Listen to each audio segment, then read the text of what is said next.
Hi guys, ito ang Hail City ng Saudi Arabia.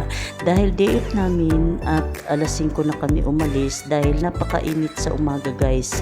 Ayan, dahil dito kami napadpad sa mga anuhan ng mga bag. O diba, ang ganda ng bag ko para akong asawa ng prinsipe dito sa Saudi Arabia.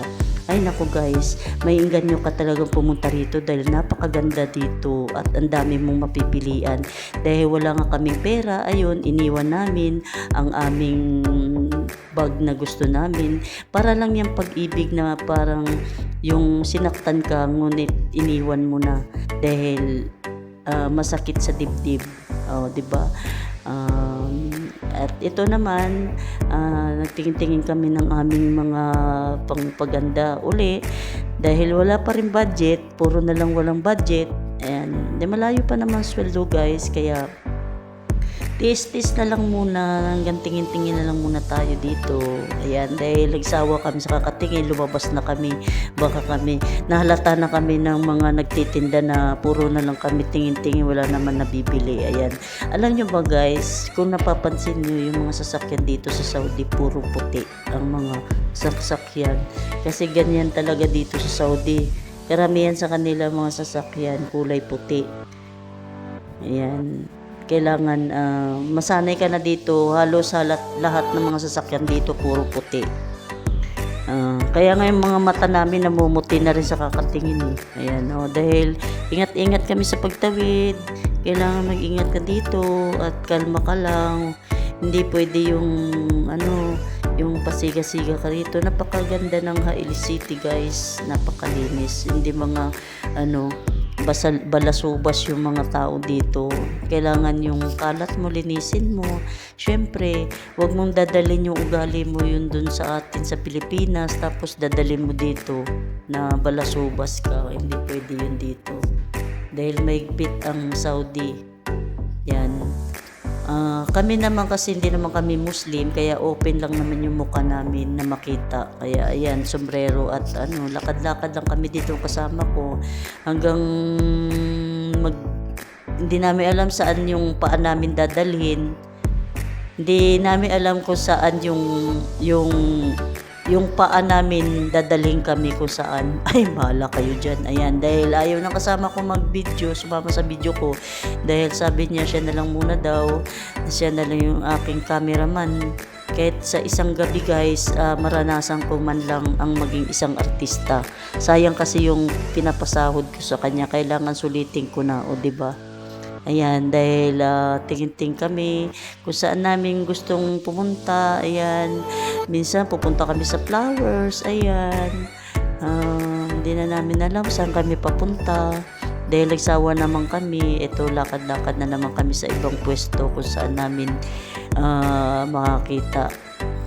Ayan, yung dala ko, pang-merienda namin. Ayan, dahil napadaan kami dito sa mga jewelry shop. Ayan, buti na lang guys, pumayag yung may-ari ng jewelry shop na to na mag-video ako.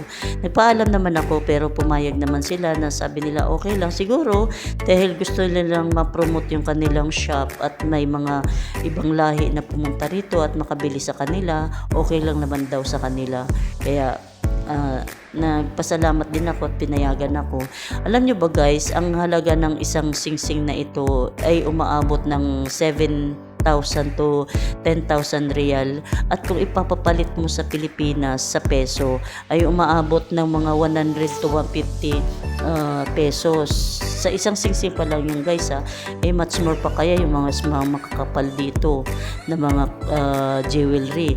Ayan may mga din, one set na mga necklace with pendant. Ayan, makakapili ka.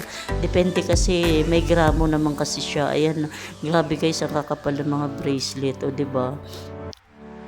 Pwede ka naman magtanong sa kanila kung gusto mo. Ayan, sabihin mo lang, kung ituro mo lang sa kanila kung ano yan. Hindi man sila nagagalit, mababait naman din yung mga Saudinian. Friendly din naman sila. Siyempre, pag maayos kang kausap, maayos din naman sila. Hindi naman sila bastos. Ayan, ganyan. Diba? Ang gaganda talaga guys. Ay naku, pag may pera ako guys, gusto ko talaga bumili. Bilhin lahat to. Parang ako na yung magmamayari ng jewelry shop na to. Sana makahanap ako ng Arabo hook. Ah, o 'di ba para paldo tayo. O yan mga bracelet ang kakapal guys. O 'di ba grabe. Ay nako. Nakakaengganyo lang tumingin. Sana kung may pera ka, ubusin mo na lang yung lahat 'to.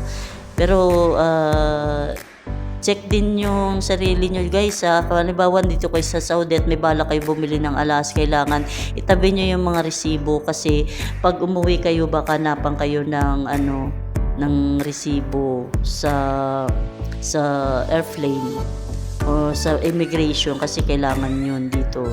Ayan, no, 'di ba? Ang gaganda, guys. Ayan. Oh, dahil tapos na kami at uwi na kami, may nadaanan pala kaming camel. Yung kawawa naman siya, sad naman siya. Alika camel, sama ka na lang sa akin. Alagaan na lang kita. Para bang kasi parang may nakita kami sa shop na sa tapat niya na may bilihan ng mga camel na meat. Yan, siguro ready na siya na kakatayin na siya. Kawawa naman si camel, malungkot. Kawawa naman talaga siya. First time ko makakita guys ng camel na ganito pala kalaki. Hindi ko alam guys kung ano yung nandun sa banda sa gitna sa sahig na naman na manipis. Ewan ko kung ano yung first time ko makita yung ganito. Okay guys, then tapos na. Thank you for watching guys. Bye bye. Take care and God bless you all.